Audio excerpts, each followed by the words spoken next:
আর যখন কেউ লড়াই যেভাবে লড়ে ওইভাবে লড়তে লড়তে গাছ জমিন থেকে পুরুষে করলিয়ে জমিনের উপরে উঠে যেমন তুমি আমি ঘষরে ঘষরে কোনো জিনিস নিয়ে যায় ওইভাবে সে হাঁটার মতো ঘষরে ঘষরে আল্লাহ নবীর কদমের কাছে এসে ওই গাছটা নবী পাককে সিজদা করতে লেগেছে।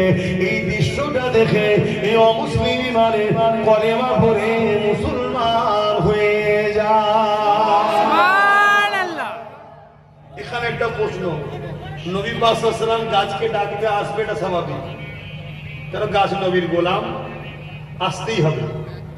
কিন্তু গাছটাকে তো নবী ডাকে না, নবী হুকুম করেছে অমুসলিমকে গিয়ে বলো মুহাম্মদ সাল্লাল্লাহু আলাইহি ওয়াসাল্লাম ডেকেছে, তারপরও এসেছে না আসে। আমরা যদি প্রকৃত নবীর গোলাম হতে পারি আর আমরা যখন কোনো সমস্যায় পড়ব আর আমরা যদি তখন মুহাম্মদ সাল্লাল্লাহু আলাইহি ওয়াসাল্লামের ওসিলা দিয়ে কোনো কিছু বলি যে হুজুরের খাতিরে এটা করো বা হুজুরের খাতিরে এটা হয়ও না, আল্লাহর পক্ষ থেকে সাহায্য আসবে না আসবে না? এখানে হুজুরকে রাখো, একটাই কথা, এখানে হুজুরকে রাখো। কারণ আমরা সবাই দোয়া করি আল্লাহ আপনার রহমতে আমার রুজিতে বরকত দিন, বলেন না বলেন না? আল্লাহ আপনি দয়া করে আমার রুজিতে বরকত দিন, আমার কারবারে বরকত দিন, আমাকে সুস্থ রাখেন, আমাকে এই কামিয়াবি দেন, আমাকে ওই কামিয়াবি দেন, আমাকে এই দেন, বলেন না বলেন না? কিসের ওসিলা চান? আপনার রহমত, তাই তো নাকি? আমার নবী আমার আল্লাহর রহমতটা কি?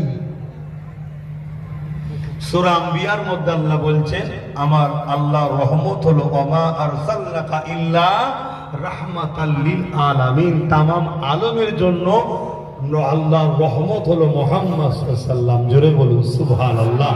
তাই বদরে নবী ছিল, বিজয় হয়েছে। খাজা গরিবে নওয়াজের দিলে নবী ছিল, বিজয় হয়েছে। ফুরফুরা শেখ আবু বকর সিদ্দিকের দিলে নবী ছিল, বিজয় হয়েছে। গৌস পাকের দিলে নবী ছিল, বিজয় হয়েছে। গৌস পাক শুধু নবীর আশিক ছিলেন না, গৌস পাক হানাফির রাসূল ছিলেন। জোরে বলুন সুবহানাল্লাহ।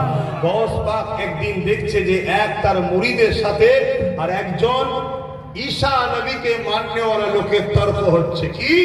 মুরিদ বলছে আমাদের নবী শ্রেষ্ঠ, আর ঈসা নবীর মাননেওয়ালা সে বলছে না ঈসা শ্রেষ্ঠ। কেন? ঈসা আলাইহিস সালাম মুর্দার কাছে গিয়ে বলতো কুম বিজনিল্লাহ, আল্লাহর হুকুমে উঠে পড়ো, মুর্দা উঠে পড়তো।